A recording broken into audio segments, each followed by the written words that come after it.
কিছুদিন আগে দশঘরায় রথের মেলায় একটা নতুন খাবারের স্টল বসেছিল, যেটার নাম ফেমাস পটেটো স্টিক।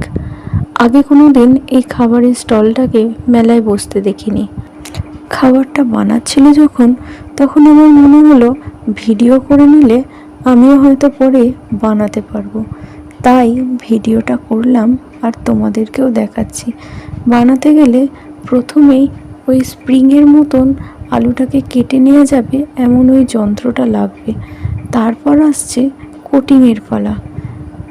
কোটিং করতে হবে দু রকমের, একবার একটা ব্যাটারে, তারপর শুকনো নেড়ো গুঁড়ো দিয়ে।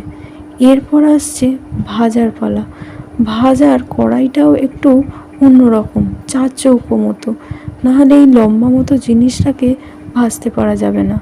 যেদিন আমরা গিয়েছিলাম সেদিন প্রচণ্ড মেঘ করেছিল। ভাজা হয়ে গেলে তেল ঝরাতে দিতে হবে।